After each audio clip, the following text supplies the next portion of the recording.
Hello friends, मैं Ravi Singh, founder at संदेश academy Prayagraj. संदेश एकेडमी के ऑफिशियल यूट्यूब चैनल पर आपका वेलकम है। कल मैं कोडिंग डिकोडिंग का चैप्टर स्टार्ट किया था, आज उसी को आगे कैरी ऑन करते हैं। ठीक है, तो जहाँ से मैं कल ड्रॉप किया था वहीं से स्टार्ट करता हूँ। एक बार मैं पीछे से भी आपको थोड़ा सा बता देता हूँ कि कल मैं कोडिंग डिकोडिंग का चैप्टर स्टार्ट किया, कोडिंग की डिफिनेशन बताया, डिकोडिंग की डिफिनेशन बताया, फिर इसको मैंने क्लासिफाइड किया और पार्ट बाय पार्ट हम लोग पढ़ेंगे। तो अभी हम आपको बेसिक कोडिंग डिकोडिंग पढ़ा रहे हैं। कोडिंग डिकोडिंग का जो एडवांस लेवल है वो आपकी पीईटी के एग्जाम में नहीं आने हैं। ठीक है, तो मेरा नेक्स्ट आगे मैं आपको एडवांस लेवल पे भी कोडिंग डिकोडिंग पढ़ाऊंगा, लेकिन अभी मैं जो कोडिंग डिकोडिंग आपको पढ़ा रहा हूँ, जो बिल्कुल बिगनर्स हैं, न्यू कमर्स हैं, उनके लिए बिल्कुल ये बेसिक है। तो हमने आपको कल कहा था कि जो वेराइटीज हमने क्लासिफाइड किया था उसमें पहली वेराइटी थी लेटर टू लेटर। जब लेटर का कोड लेटर में किया जाता है तो मैंने आपको बताया कि इसमें दो तरह से सवाल पूछे जाएंगे। पहला जो टाइप है उसमें है बेस्ड ऑन नंबर, यानी कि प्लेस वैल्यू के आधार पे जो सवाल बनेंगे।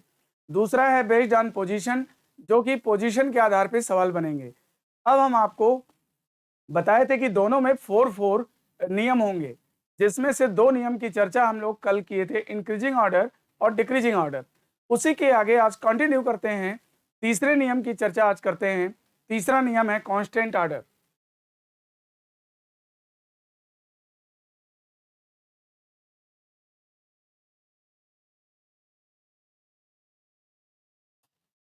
कांस्टेंट ऑर्डर का मतलब होता है नियत क्रम, स्थिर क्रम। जो भी इसमें इंक्रीज हो रहा है तो वो रेगुलर इंक्रीज करेगा, और डिक्रीज हो रहा है तो रेगुलर डिक्रीज करेगा। जैसे कोई भी एग्जाम्पल ले लेते हैं, जैसे मान लो कि यदि किसी सांकेतिक भाषा में ऑनेस्ट को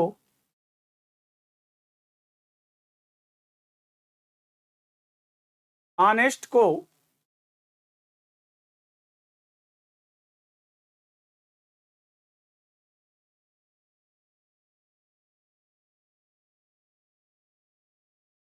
JQPGUV लिखें तो पर्सन को क्या लिखेंगे?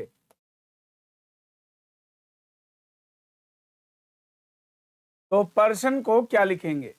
If in a certain language code honest is coded as JQPGUV, how is person coded in that language code? अब ये आपकी प्रॉब्लम है। तो हमने आपको तीन चीज कल बताया था। अगर किसी लड़के के सामने अगर आप प्रॉब्लम को रखते हो तो थोड़ी देर के लिए वो ब्लैंक होता है, उसको समझ में नहीं आता कि मैं सोचना कहाँ से स्टार्ट करूं। तो दोस्त, सोचना कहाँ से है? बस तीन काम सोचना है। क्वेश्चन समझ में आए चाहे ना आए, देखते देखते उसकी प्लेस वैल्यू लिख देना। फिर इसके बाद कंपैरिजन करना, पहले यूजुअल पोजीशन में करना, फिर रिवर्स ऑर्डर में करना। तो मैं सबसे पहले इसकी प्लेस वैल्यू लिख देता हूं। अगर आपको बहुत अच्छे से प्लेस वैल्यू याद है तो लिखने की भी जरूरत नहीं है, ये काम ओरली आप कर सकते हैं, इसमें कहीं भी कुछ भी लिखने की जरूरत नहीं पड़ेगी।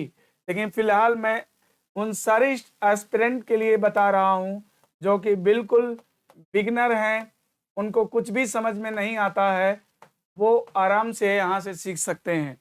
तो देखिए, फर्स्ट ऑफ ऑल मैंने क्या किया कि प्लेस वैल्यू इसका लिख दिया। अब मैं करूंगा कंपैरिजन, पहले यूजुअल पोजीशन में करूंगा, और यूजुअल में अगर नहीं होगा तो रिवर्स ऑर्डर में डेफिनेटली मिलेगा। तो पहले सीधे सीधे तुलना करते हैं। अगर सीधे सीधे तुलना करेंगे, यहाँ 8 है, यहाँ 10 है, यानी +2। फिर यहाँ देख सकते हो 15 है, दूसरे लेटर की तुलना किया, +2 17। फिर यहाँ देख सकते हो 14 है और यहाँ 16 यानी +2। और यहाँ 5 है, यहाँ पर 7 है यानी +2। यहाँ 19 है, यहाँ 21 है +2। और यहाँ 20 है, यहाँ 22 है +2। तो आप देख सकते हैं कि +2 +2 +2 सब में किया हुआ है। तो जो इसने किया है वही तो चाहता है, वही आप भी कर दो, आंसर आ जाएगा। तो चलो कर लेते हैं। 16 2 18 का मान कितना होगा? R। फिर इसके बाद 5 2 7 का मान कितना होगा? G। फिर इसके बाद 18 2 20 का मान कितना होगा? T। फिर इसके बाद 19 2 21 का मान कितना होगा? U।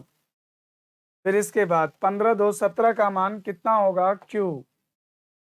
फिर इसके बाद 14 2 16 का मान कितना होगा P। तो इस तरह से आपका जो आंसर है वो ऑब्टेंड हो गया। ठीक है, तो कोई भी क्वेश्चन अगर आता है तो आप देख सकते हैं कि इसमें कांस्टेंट ऑर्डर है, यानी कि इसमें नियत क्रम है, +2 +2 +2 कांस्टेंट रूप से सब में जोड़ा हुआ है। ठीक है, तो इसी तरह से हम दूसरे क्वेश्चन पे आते हैं। दूसरे क्वेश्चन को देखते हैं। जैसे दे दिया, यदि किसी सांकेतिक भाषा में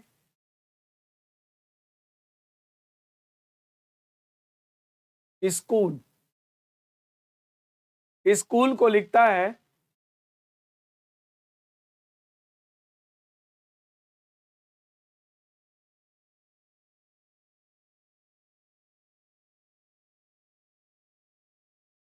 RBGNK तो उसी सांकेतिक भाषा में आपसे पूछ सकता है। ठीक है, उसी सांकेतिक भाषा में आपसे पूछ सकता है कि कॉलेज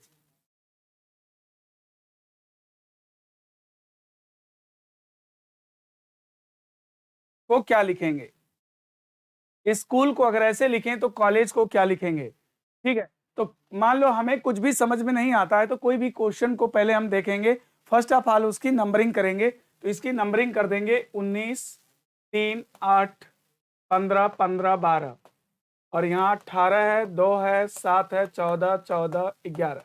तुलना कर लेंगे, पहले यूजुअल पोजीशन में करने हैं और यूजुअल अगर नहीं मिलेगा तो फिर रिवर्स ऑर्डर में करना है। तो यूजुअल पोजीशन में अगर आप देखोगे 19 है, 18 है, -1 है, 3 है, 2 है, -1 है, 8 है, 7 है, -1 है, 15 है, 14 है, -1 है, 15 है, 14 है, -1 है, 12 11 -1 है। ठीक है, तो कांस्टेंट रूप से आपने देखा कि सब में जो है -1 कर रहा है। जो उसने किया वही तो वो चाहता है, वही आप भी कर दो, आंसर आ जाएगा। तो चलो इसमें -1 करेंगे तो B बन जाएगा, है ना। और इसमें से फिर -1 करेंगे तो क्या हो जाएगा, N हो जाएगा। इसमें -1 करेंगे तो K हो जाएगा। इसमें -1 करेंगे K हो जाएगा। और इसमें -1 करेंगे तो D हो जाएगा। इसमें -1 करेंगे तो F हो जाएगा। और इसमें -1 करेंगे तो D हो जाएगा। तो सब में देखो -1 किया गया है, तो जो इसने किया वही तो चाहता, वही आप कर दो, आंसर आ जाएगा। तो इस तरह से इसका आंसर ये बन गया। ठीक है, तो कोई भी क्वेश्चन अगर कांस्टेंट ऑर्डर का है तो क्वेश्चन में दोस्त कभी लिख कर नहीं आएगा कि इसमें ऑर्डर कौन सा है, वो तो आपको डिसाइड करना होगा क्वेश्चन में ऑर्डर क्या है। फर्स्ट ऑफ ऑल आप नंबरिंग करो, तुलना करो, क्वेश्चन समझ में आ जाएगा। और जो लॉजिक समझ में आता है वही लॉजिक आप पूछे गए प्रश्न पे इंप्लाई कर दो, आंसर आ जाएगा। तो आइए आगे देख लेते हैं, अगला क्वेश्चन देखते हैं। यदि किसी सांकेतिक भाषा में फ्लावर को लिखता है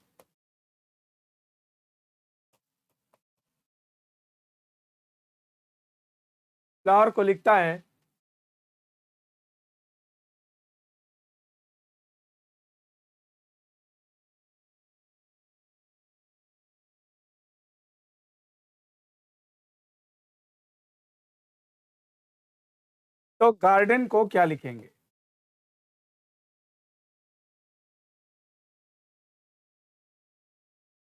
If in a certain language code flower is coded as PCUMJD, how is garden coded in that language code? हमें कुछ भी नहीं पता है कि इसमें क्या हुआ है। जैसे मैं इसका कंपैरिजन करूंगा वैसे समझ में आ जाएगा। तो मैं फर्स्ट ऑफ ऑल इसकी नंबरिंग कर लेता हूँ। ये 6 है, 12 है, 15 है, 23 है, 5 है, 18 है और ये 16 है, 3 है, 21 है, 13 है, 10 है, 4 है। पहले तुलना कैसे करना है, सीधे करना है। और सीधे अगर मुझे ऑर्डर दिखाई नहीं देगा तो रिवर्स ऑर्डर में करेंगे। तो यूजुअल अगर तुलना करोगे तो यहाँ 6 है, 16 है, 10 का इंक्रीजमेंट है और यहाँ 12 है, यहाँ 3 है, फिर घट गया है 9, फिर 15 21 6 बढ़ा, फिर 23 13। तो हमें कोई ऑर्डर दिखाई नहीं दे रहा है, ना इंक्रीजिंग है, ना डिक्रीजिंग है, ना कांस्टेंट है। तो दोस्त रिवर्स ऑर्डर में तुलना करके अब देखेंगे। रिवर्स ऑर्डर में क्या है, देखो -2 -2 -2 -2 -2 -2। अगर आप रिवर्स ऑर्डर में तुलना करते हो तो एक आपको ऑर्डर दिखाई देता है जो कि -2 -2 कॉन्स्टेंटली उसमें से घटता जा रहा है तो जो उसने किया वही तो चाहता, वही लॉजिक आप इम्पोज कर दो, आंसर आ जाएगा। तो यहाँ पे लगा दो, -2 करोगे तो क्या आ जाएगा L, -2 करोगे तो क्या आएगा C, -2 करोगे तो क्या आएगा B, अब -2 करोगे तो क्या आएगा P, अब -2 करोगे। अब यहाँ पर देख लेना, थोड़ी सी समझ लेना, A का वैल्यू 1 होता है और 1 में से अगर आप -2 करोगे तो कितना आ जाएगा बताओ। अब A का मान देखो, 1 भी होता है, A का मान 27 भी होता है। जैसा कि मैंने आपको उस दिन बताया था कि एक सर्किल पर अंग्रेजी वर्णमाला अगर आप लिखते हो A से लेकर Z तक, तो Z की वैल्यू 26 होती है। जहाँ 26 खत्म होता है, Z खत्म होता है, उसके बाद A रीस्टार्ट हो जाता है। A का वैल्यू 1 भी रख सकते हो, A की वैल्यू 27 भी रख सकते हो। तो जब कभी भी कम में से ज़्यादा घटाना रहे तो लेटर की वैल्यू को बढ़ा लेना। यानी लेटर की वैल्यू कैसे बढ़ाई जाती है, उसके रियल वैल्यू में 26 ऐड कर देते हैं तो लेटर की वैल्यू बढ़ जाती है और आराम से फिर हम घटा लेते हैं। A का मान 1 है, 26 ऐड करेंगे 27 हो जाएगा, और 27 में से मुझे क्या करना है, 2 कम करना है तो 25 हो जाएगा। और 25 किसका मान होता है, y का। या फिर ये समझ लो, 1 में से अगर 2 माइनस करोगे तो -1 आएगा, और -1 को पॉजिटिव करना है तो किसी भी डिजिट को पॉजिटिव करने के लिए लेटर की वैल्यू में 26 ऐड कर देंगे, 26, तो ये कितना आ जाएगा 25। 25 किसका मान होता है, y का। तो सो हम यहाँ पे y ले सकते हैं, ठीक है। और इसमें से 2 कम करना है, अगर 2 कम करेंगे तो यहाँ पर e आ जाएगा। इस प्रकार आपका आंसर बनेगा LCBPYE। ओके, तो मैं समझता हूँ कि कांस्टेंट ऑर्डर से रिलेटेड क्वेश्चन अगर आता है तो आप इस तरह से उसका जजमेंट कर सकेंगे। और मैंने इंक्रीजिंग ऑर्डर बता दिया, डिक्रीजिंग ऑर्डर बता दिया, कांस्टेंट ऑर्डर बता दिया। अब हम लोग चर्चा करेंगे अल्टरनेट ऑर्डर की। अल्टरनेट ऑर्डर,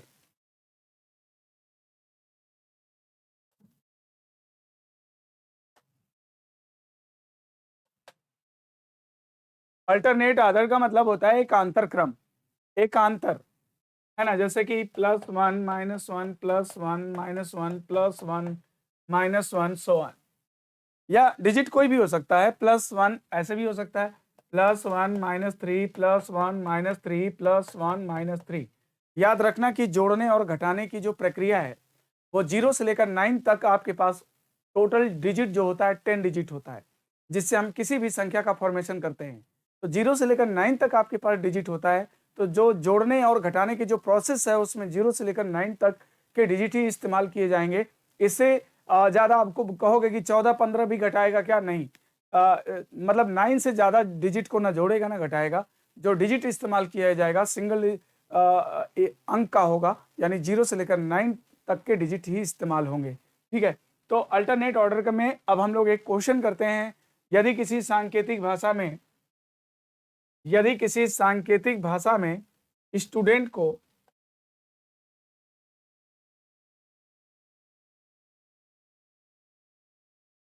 को लिखता है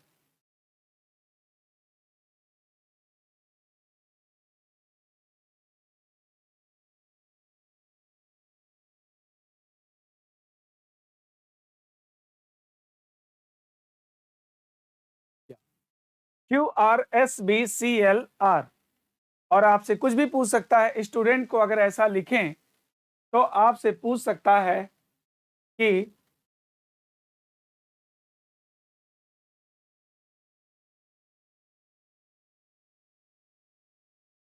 टीचर,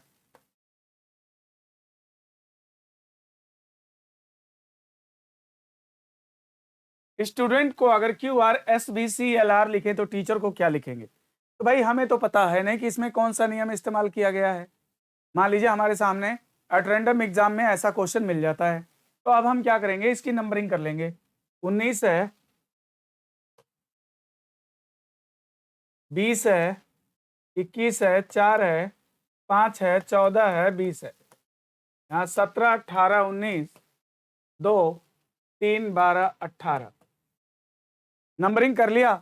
अब कंपैरिजन करेंगे, पहले यूजुअल पोजीशन में और ऑर्डर नहीं दिखाई देगा तो रिवर्स ऑर्डर में करेंगे। तो चलिए कंपैरिजन करके देखते हैं कुछ मिलता है क्या।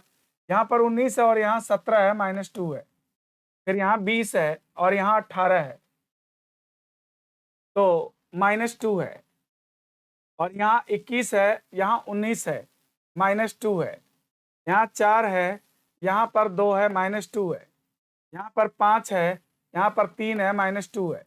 यहाँ पर 14 है, यहाँ 12 है, -2 है, यहाँ 20 है, यहाँ 18 है, -2 है।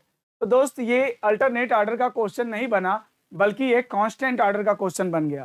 कांस्टेंट ऑर्डर का क्वेश्चन बन गया तो कोई बात नहीं, इसके प्रीवियस जो हम लोग पढ़ रहे थे कांस्टेंट ऑर्डर, है ना, क्योंकि उसमें लिखा तो रहेगा नहीं कौन सा ऑर्डर है, तो जो जिस ऑर्डर का भी सवाल है बना लेंगे। चलो कांस्टेंट ऑर्डर में ही बना लेते हैं। दो दो कम करेंगे, दो कम करेंगे तो क्या लिखें, बोलो जल्दी। अब तो तुम खुद बोल सकते हो, आर। इसमें से दो कम करेंगे तो क्या लिखेंगे, सी। इसमें से दो कम करेंगे तो क्या लिखेंगे, वाई। इसमें से दो कम करेंगे तो क्या लिखेंगे, ए। और इसमें से दो कम करेंगे तो क्या लिखेंगे, एफ। और इसमें से दो कम करेंगे तो क्या लिखेंगे, सी। इसमें से दो कम करेंगे तो क्या लिखेंगे, पी। ठीक है, कोई बात नहीं। एक क्वेश्चन और हम लोग का बढ़ गया, एक कांस्टेंट ऑर्डर का है, इसमें आपका अल्टरनेट वाला रूल नहीं लगा है। अब यहीं पर मैं अल्टरनेट ऑर्डर का दूसरा क्वेश्चन ले लेता हूं, ठीक है। अब मान लो कि कोई भी ऑर्डर है तो लिख के तो आएगा नहीं दोस्त कि इसमें कौन सा ऑर्डर है, ये तो हम लोग जैसे नंबरिंग करके कंपैरिजन करेंगे वैसे ही समझ में आएगा। तो आइए दूसरा क्वेश्चन ले लेते हैं। यदि किसी सांकेतिक भाषा में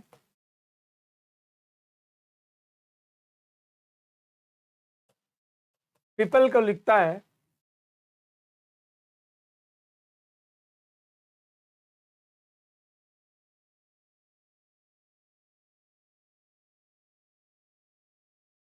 या OFNQKF, ठीक।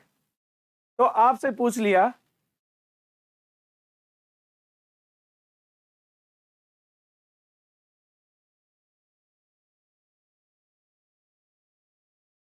कलर को क्या लिखेंगे। पीपल को अगर ऐसा लिखता है तो कलर पूछ लिया आपसे क्या लिखेंगे। मान लीजिए ऐसा क्वेश्चन आ गया। अब हमें थोड़ी ना पता है कि इसमें इंक्रीजिंग ऑर्डर है कि डिक्रीजिंग ऑर्डर है कि कांस्टेंट ऑर्डर है कि अल्टरनेट ऑर्डर है। तो जैसे हम लोग इसकी नंबरिंग करके कंपैरिजन करेंगे ना, वैसे ही ऑर्डर समझ में आ जाएगा। तो देखो इसका मान कितना हो जाएगा, इसका मान होगा 16, 5, 15, 16, 12, 5, 15, 6, 14, 17, 11, 6। नंबरिंग कर लिया। आप तुलना करेंगे पहले यूजुअल पोजीशन में, और यूजुअल पोजीशन में अगर मुझे ऑर्डर दिखाई नहीं देगा तो रिवर्स ऑर्डर में तुलना कर लेंगे। तो चलो फटाफट तुलना कर लेते हैं। तो -1, यहाँ पर क्या मिला, -1, और यहाँ पर क्या मिला, +1, फिर क्या मिला, -1, फिर क्या मिला, +1, फिर क्या मिला, -1, फिर क्या मिला, +1।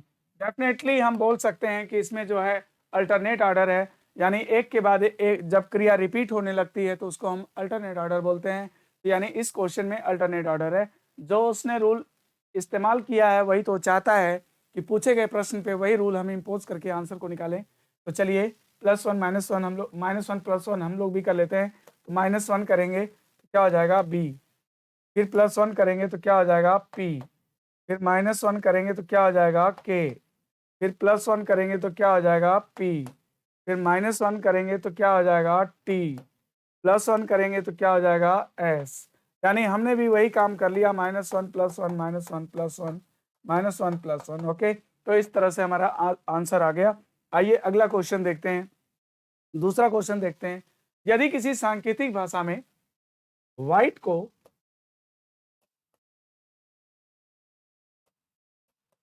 को लिखता है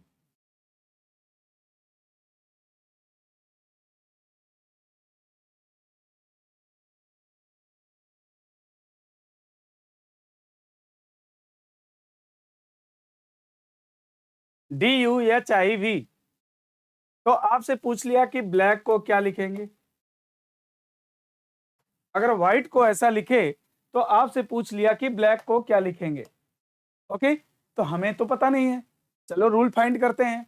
यहाँ पर अगर सीधे तुलना करेंगे तो यहाँ 23 है और यहाँ 4 है, तो बहुत ज्यादा डिफरेंस हो जाएगा। इतना डिफरेंस नहीं होता है ना, रिवर्स ऑर्डर में तुलना करके देखो। यहाँ ई है, यहाँ डी है -1, टी है, यू है +1, आई है, यच है -1, यच है, आई है +1, और डब्ल्यू है, वी है -1। -1 +1 रिवर्स ऑर्डर में इस बार क्वेश्चन को बनाया गया है, तो हम लोग भी रिवर्स ऑर्डर में ही कोड कर देते हैं यार। जो यहाँ फाइंड करेंगे वही यहाँ इम्पोज करेंगे, तो कर देते हैं। -1 करेंगे तो जे हो जाएगा, फिर +1 करेंगे तो डी हो जाएगा, -1 करेंगे तो जेड हो जाएगा, +1 करेंगे तो एम हो जाएगा, -1 करेंगे तो a हो जाएगा, यानी कि -1 + 1 -1 + 1 -1। इस बार क्वेश्चन जो है रिवर्स ऑर्डर में कोडेड था, तो हमारा आंसर भी रिवर्स ऑर्डर में आ गया। तो इस तरह से आप कोई भी क्वेश्चन कर सकते हैं। कभी भी दोस्त क्वेश्चन पे लिख के नहीं आएगा कि इसमें कौन सा रूल है, यह रूल आपको खुद से फाइंड करना होगा और पूछे गए प्रश्न पर इम्पोज करना होगा, राइट। तो आइए अब हम लोग आगे बढ़ते हैं, अगले क्वेश्चन लेते हैं, एक और क्वेश्चन करते हैं। यदि किसी सांकेतिक भाषा में क्लाउड को लिखता है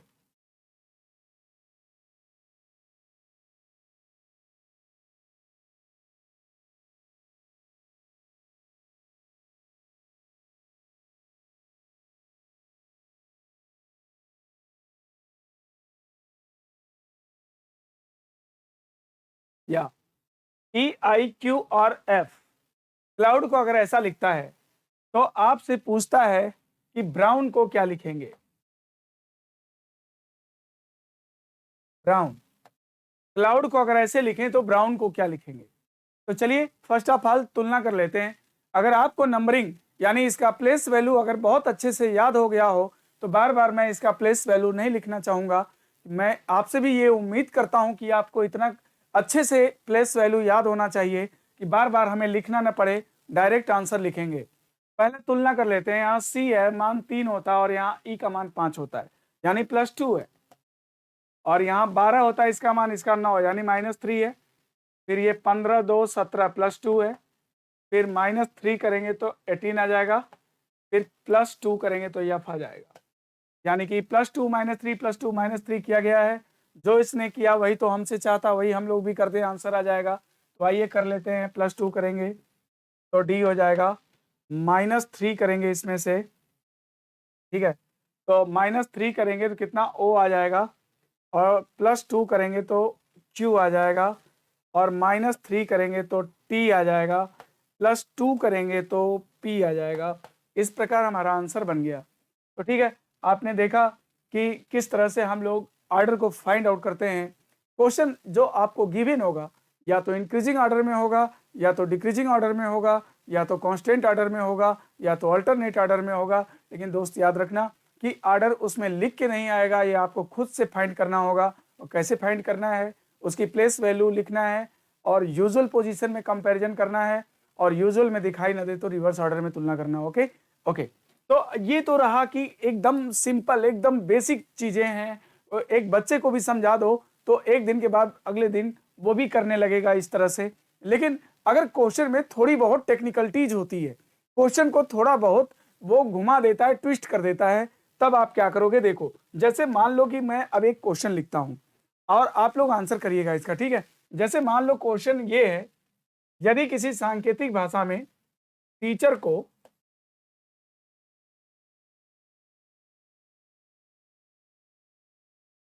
कोई लिखता है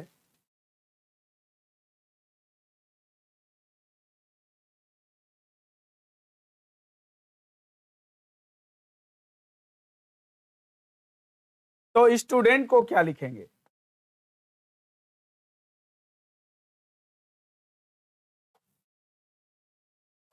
अब इस क्वेश्चन को दोस्तों ध्यान से देखो, जो मैंने आपको पढ़ाया है उससे कुछ अलग नहीं है, जो जानकारी बेसिक आपको मिली है उससे कुछ बाहर नहीं है। लेकिन आपको तो ऑलराउंडर बनना है। क्वेश्चन चाहे जिस तरीके का भी आए, क्वेश्चन आपके माइंड को क्लिक करना चाहिए कि इसमें कौन सी लॉजिक इस्तेमाल की गई है। तो टीचर को अगर ऐसा लिखता है तो स्टूडेंट को क्या लिखेंगे, आपसे पूछ रहा है, ठीक। तो हम लोग जो बेसिक कॉन्सेप्ट जानते हैं कि प्लेस वैल्यू लिखो, कंपैरिजन करो, पहले यूजुअल, यूजुअल ना मिले तो रिवर्स। तो चलो करके देखते हैं जरा क्या होता है। जैसे इसका मान 20 है, इसका 5 है, इसका 1 है, इसका 3 है, इसका 8 है, इसका 5 है, इसका 18, ओके। और इसका मान 2 है, 7 है, 23 है, 3 है, 19 है, 7 है, 11, ओके। लिख दिया भाई नंबरिंग। अगर हम लोग लॉजिक जान जाएंगे तो वही लॉजिक यहाँ इस्तेमाल कर लेंगे। मेन तो यही है कि जो प्रत्येक कोडिंग डिकोडिंग के सवाल में एक एग्जाम्पल अवश्य गिवन होता है। दिए गए एग्जाम्पल को स्टडी करने हैं और जो लॉजिक वहां हमें समझ में आएगा वही लॉजिक यहाँ पर इंपोज करने हैं, ठीक है। तो आइए अब हम लोग तुलना करते हैं। यहाँ यार 20 है, यहाँ 2 है, घटाओगे तो 18 घट जाएगा, ये तो बहुत लंबा है। और हमने बोला कि 0 से लेकर 9 तक के डिजिट ही इस्तेमाल किए जाएंगे जोड़ने या घटाने के लिए, क्योंकि हमारे पास होल नंबर जो होते हैं 0 से 9 10 डिजिट ही होते हैं। ठीक है, अब यहाँ पर देखो 5 है, 7 है, 9, तो यूजुअल पोजीशन में तो भाई क्वेश्चन नहीं है। रिवर्स ऑर्डर में देखते हैं, 18 है, 2 है, भाई 16 घटाना पड़ेगा, ये 5 है, 7 है, 2 बढ़ेगा, 8 है, 23, 9, कोई ऑर्डर नहीं है यार। मैंने सीधे सीधे तुलना करके देख लिया, नहीं मिला। रिवर्स ऑर्डर में भी तुलना करके देख लिया तो भी नहीं मिला। अब क्या करें? तो दोस्तों, जब आपको क्वेश्चन प्लेस वैल्यू लिखने के बाद, तुलना करने के बाद, सीधे सीधे और रिवर्स ऑर्डर दोनों तरफ से, जब फिर भी ऑर्डर समझ में ना आए, तब चौथा पॉइंट याद रखना कि क्वेश्चन को हो सकता है कि आधा आधा करके कोड किया गया हो। ठीक, तो बताओ इसमें टोटल नंबर ऑफ लेटर कितना है? 1 2 3 4 5 6 7 है, 7 है।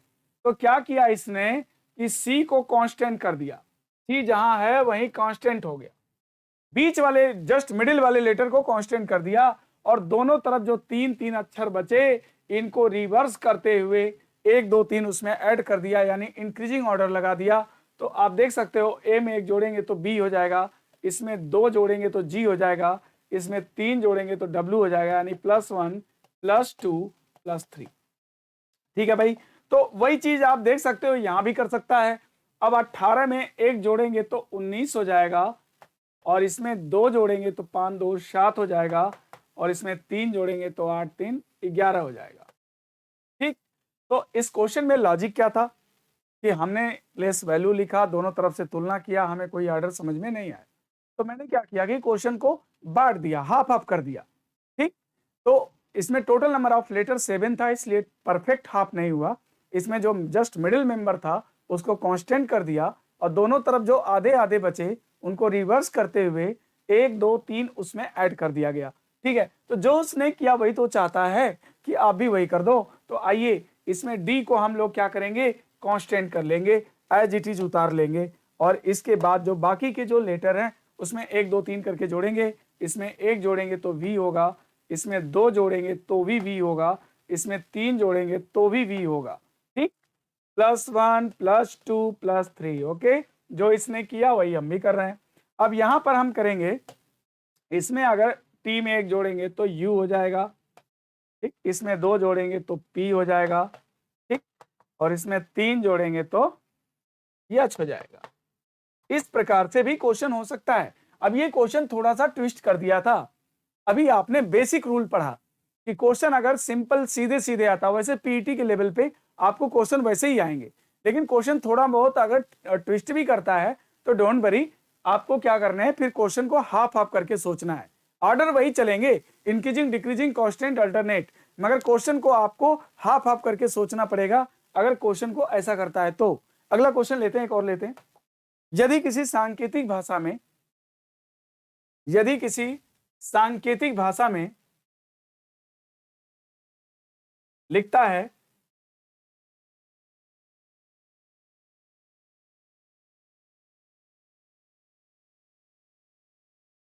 हैंडसम का कोड है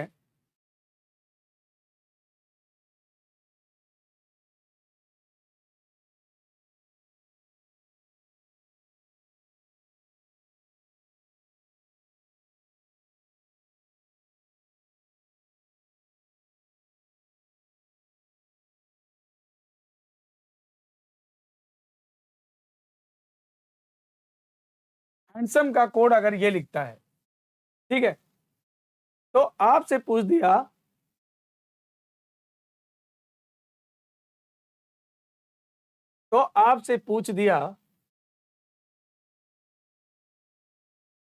कि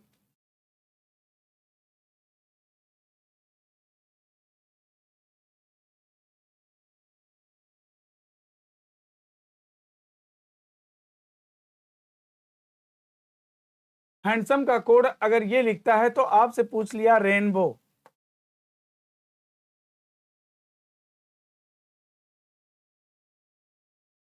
रेनबोज रेनबोज का कोड क्या होगा? अगर ऐसे क्वेश्चन दे दिया तो क्या करेंगे? ठीक है, अभी अभी हम लोग का जो प्रोसेस है बिल्कुल वही है, और वो आपके माइंड में बहुत फास्ट चलना चाहिए, है ना। अगर आप कंपैरिजन करते हो तो देखो यहाँ -1 होगा, यहाँ फिर 16 ऐड करना पड़ेगा, इसका मतलब कि यूजुअल नहीं है।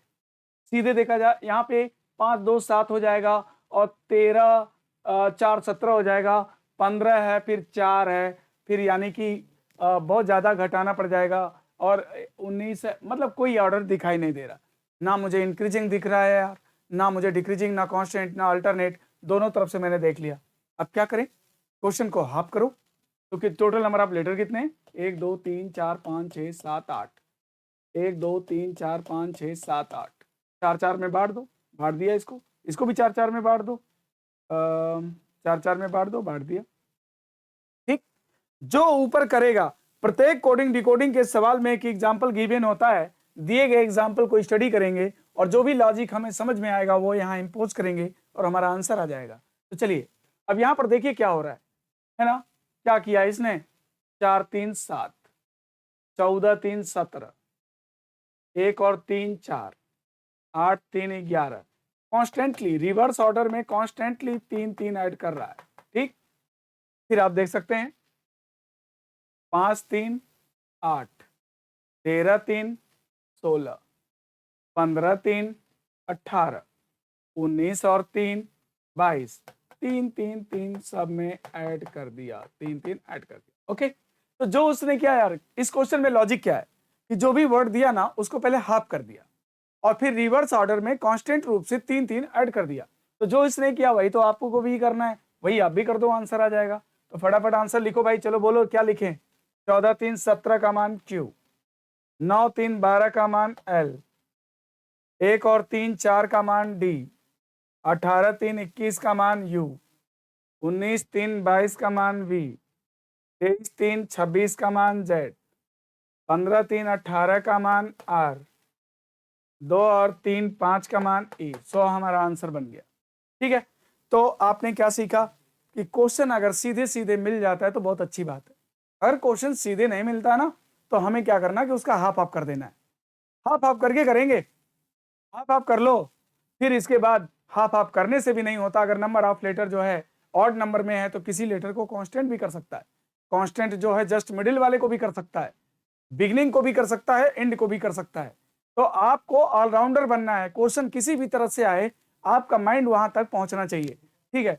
तो जो मैं सिस्टम बता रहा हूं बस सिस्टम से सोचना चालू कर दो, सारी तुम्हें रीजनिंग बहुत ही मजा आएगा, बहुत आपको जो है एंजॉय करोगे इसको पढ़ते समय।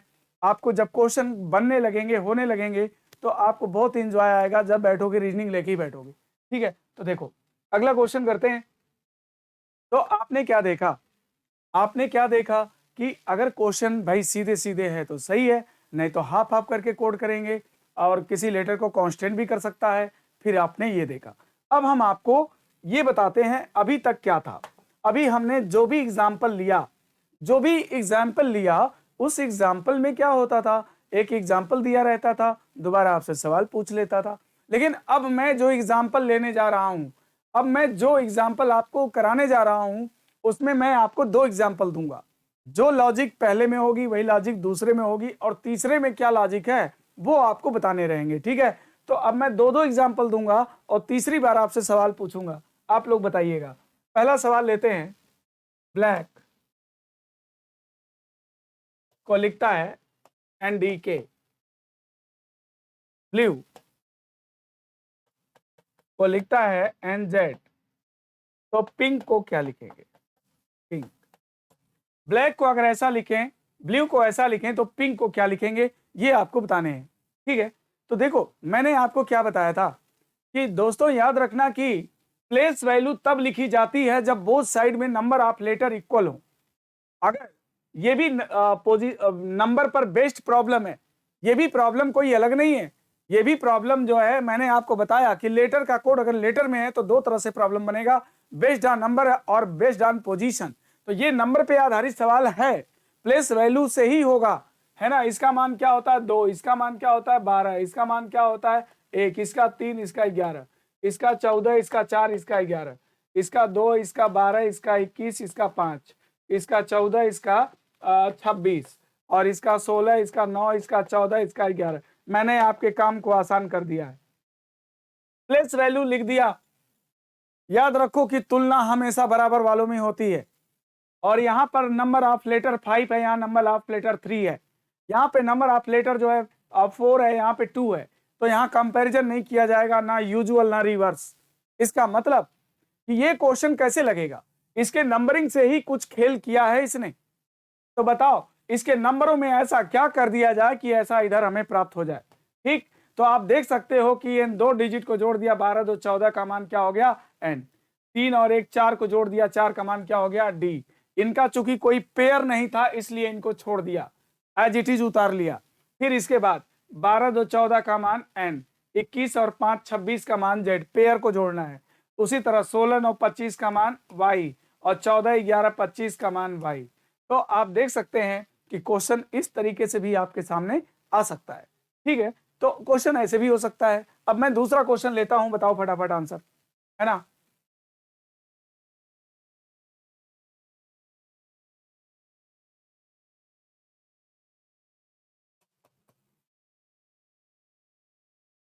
ग्लोब को लिखता है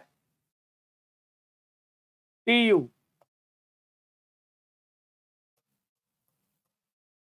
आइडाल को लिखता है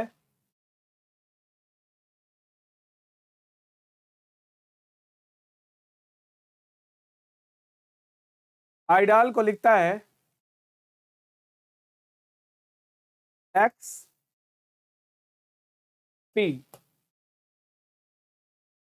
तो केयर को क्या लिखेंगे, ये क्वेश्चन देखो। ग्लोब को TU, आइडाल को XP, तो केयर को क्या लिखेंगे। इस बार आपको 2 एग्जाम्पल गिवन है, तीसरी बार आपसे सवाल पूछा गया है। याद रखो कि तुलना नहीं किया जाएगा क्योंकि लेफ्ट हैंड साइड में नंबर ऑफ लेटर जो है 5 है और इधर 2 है, इधर नंबर ऑफ लेटर 4 है और इधर 2 है, इसलिए कंपैरिजन नहीं होगा। कंपैरिजन तब किया जाता है जब बोथ साइड में नंबर ऑफ लेटर इक्वल होते हैं। ठीक है, तो यहाँ कंपैरिजन नहीं करना है, बट इसके प्लेस वैल्यू से कुछ कर सकते हैं। इसका मान 7 होता है, इसका 12, इसका 15, इसका 2, इसका 5, इसका 20, इसका 21, और इसका मान होता है 9, इसका 4, इसका 15, इसका 12, इसका 24, इसका 16, और इसका मान 3, इसका 1, इसका 18, इसका 5 कर दिया। अब इसका करने के बाद आप क्या करें, तो याद रखो कि इसमें वावेल को, इसमें दोस्तों याद रखना कि वावेल कॉन्सोनेंट अल्फाबेटिकल सेक्शन में बहुत बड़ी भूमिका निभाता है। चाहे आप परमुटेशन कॉम्बिनेशन का क्वेश्चन पढ़िए, चाहे प्रोबेबिलिटी का क्वेश्चन पढ़िए, चाहे आप अंग्रेजी वर्णमाला के क्वेश्चन पढ़िए, वावेल कॉन्सोनेंट पर बनने वाले बहुत सारे सवाल आते हैं। ठीक है, तो यहाँ पर वावेल एवं कॉन्सोनेंट का कॉन्सेप्ट है, वावेल पहले जोड़ के कोड कर देता है, 15 5 20 का मान टी हो गया, और कॉन्सोनेंट जोड़ के बाद में कोड कर देता है 12 7 19 2 21 का मान यू हो गया। पहले वावेल जोड़ना, बाद में कॉन्सोनेंट जोड़ना, तो वावेल जोड़ो, 15 और 9 24 का मान यक्स हो गया, और 12 और 4 16 का मान पी हो गया। सो आप वही रूल यहाँ इस्तेमाल कर दो, आंसर आ जाएगा। तो 5 और 1 6 जोड़ेंगे तो एफ हो जाएगा, और 18 और 3 21, तो ये 6 एफ हो गया, और 21 का मान यू हो गया। तो इस क्वेश्चन का आंसर बनेगा एफ यू। ओके, आइए नेक्स्ट क्वेश्चन लेते हैं।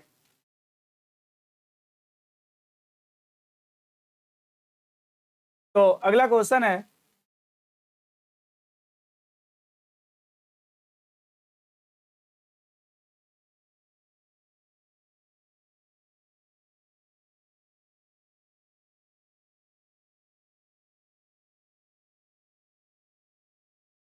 बी को जे लिखें जे लिखें,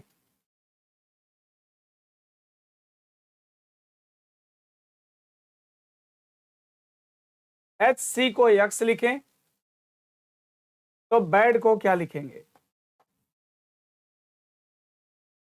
ये तो बैड को क्या लिखेंगे।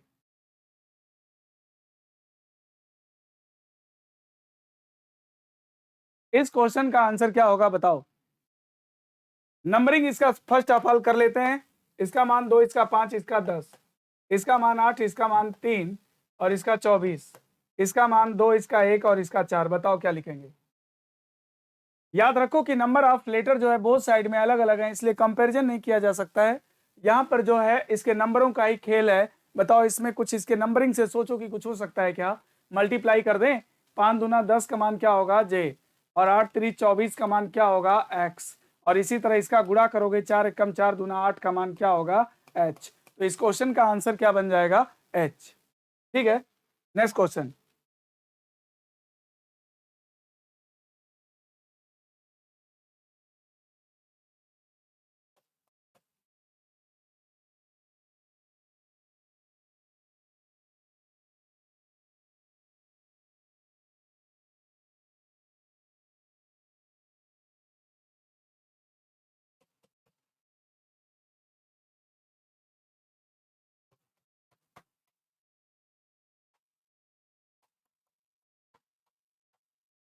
हेड को JEV लिखें, नोज को PUTI लिखें, तो नेक को क्या लिखेंगे बताओ। हेड को अगर ऐसा लिखते हैं और नोज को ऐसा लिखते हैं तो नेक को क्या लिखेंगे बताओ।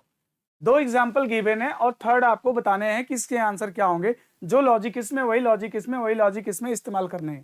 ठीक है, तो कोई भी क्वेश्चन ये नंबर कुछ भी समझ में आए चाहे ना आए, पहले उसकी नंबरिंग करना है। इसका मान 8 है, इसका मान 8 है, इसका मान 1, इसका 20, इसका 10, इसका 5, इसका 22, इसका मान 14, इसका 15, इसका 19, इसका 5, 16 हो गया, 21 हो गया, 20 हो गया, 9 हो गया, और 14 हो गया, 5 हो गया, 3 हो गया, 11 हो गया। कर दिया इसको। अब क्या करना है, नंबरिंग से सोचो कि क्या कर दें ऐसा कि हो जाए। याद रखना कि इसमें भी वॉवेल एवं कॉन्सोनेंट का कॉन्सेप्ट है। अगर आप ऐसे करते रह जाएंगे हो नहीं पाएगा, क्योंकि vowel for next vowel and consonant for next consonant code करता है। तो जैसे ये वॉवेल है ना, तो इसके बाद नेक्स्ट जो वॉवेल आएगा वो क्या आएगा, ई आएगा।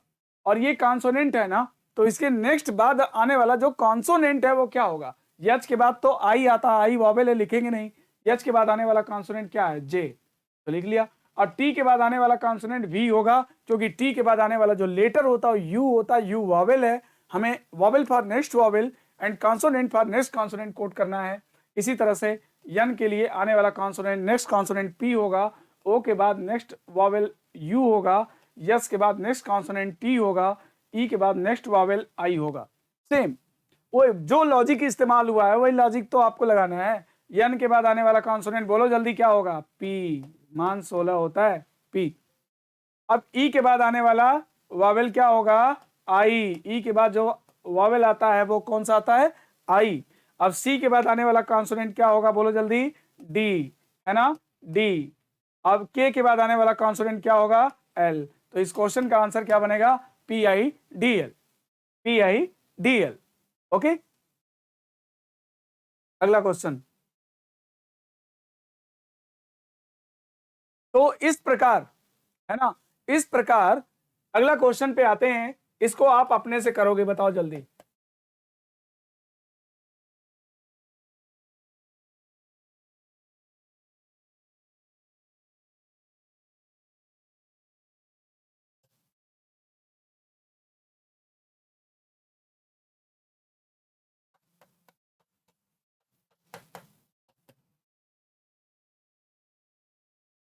बताओ भाई, दो एग्जाम्पल दे दिया और तीसरी बार आपसे सवाल पूछा है। जो लॉजिक उसमें इस्तेमाल किया गया है वही लॉजिक आपको इसमें इस्तेमाल करके बताने हैं। ठीक है, number of letter both side में अलग अलग हैं, इसलिए कंपैरिजन नहीं किया जाएगा। इसका मतलब है कि उसके प्लेस वैल्यू से ही कुछ किया गया है। तो कोशिश करिए, कोशिश करिए, ट्राई करिए, डेफिनेटली बन जाएगा। ट्राई करो, पहले उसकी प्लेस वैल्यू लिख दो। कभी प्लेस वैल्यू लिखना मत भूलो। प्लेस वैल्यू अगर तुम्हें अच्छे से याद है तो 50% क्वेश्चन तो तुम्हारे माइंड में ऐसे ही सॉल्व हो जाता है। तो चलो देख लेते हैं। इसका मान 20 है, 5 है, 1 है, 13 है। इसका मान 21 है, 18 है। इसका मान 7 है, 1 है, 13 है, 5 है। इसका मान 20 है, 6 है। इसका मान 6 है, 9 है, 18, 5 है। ओके, तो इधर देखो, यहाँ पर क्या किया गया, पहले लेटर और तीसरे लेटर के मान को एक साथ जोड़ा गया है। 20 और 1 कितना, 21, और 13 5 कितना, 18। ओके, पहला लेटर और थर्ड लेटर एक साथ, सेकंड लेटर और फोर्थ लेटर को वैल्यू को एक साथ जोड़ के कोड किया गया है। तो ये देखो 13 और 7 20 हो गया, और ये देखो 5 और 1 कितना हो गया, 6 हो गया। सेम लॉजिक इस्तेमाल करो, आंसर आ जाएगा 18 और 6 कितना होगा, 24 होगा। 24 किसका मान होता है, एक्स का मान होता है। इसी तरह से 9 और 5 कितना होगा, 14 होगा, और 14 किसका मान होता है, एन का होता है। तो सो आपका answer will be N, FN, XN। Answer क्या आ जाएगा, xn, है ना। तो है ना इजी। हमें लगता है कि आप लोग का जो बेसिक कॉन्सेप्ट है वो क्लियर हो गया होगा। मैंने कोडिंग डिकोडिंग को 5 पार्ट्स में क्लासिफाइड किया है, जिसमें आज हम लोगों ने डिस्कशन किया है लेटर का कोड जब लेटर में होता है तो क्या क्या हमें सोचना है और क्वेश्चन का हमारा अप्रोच कैसा होगा। क्वेश्चन हमारे सामने आता है जब हमें कुछ भी समझ में नहीं आता तो फर्स्ट ऑफ ऑल हमारा अप्रोच क्या होना चाहिए, ये चीज़ें हमने आपको बताया। और इसके बाद जो है मैंने बताया था कि दो तरह से प्रॉब्लम बनता है, नंबर पे आधारित और पोजीशन पे आधारित। तो अभी हमने जो डिस्कशन किया है सारे क्वेश्चन वो सब प्लेस वैल्यू पर आधारित है। अब अगले टर्न पे यानी नेक्स्ट कल मैं अपने निर्धारित समय 6 बजे डेली आपकी सेवा में उपस्थित हूँ और आप लोग जो है कल इसके आगे का देखेंगे कि आगे कैसे करने हैं। ओके, थैंक यू, तब तक के लिए चलता हूँ।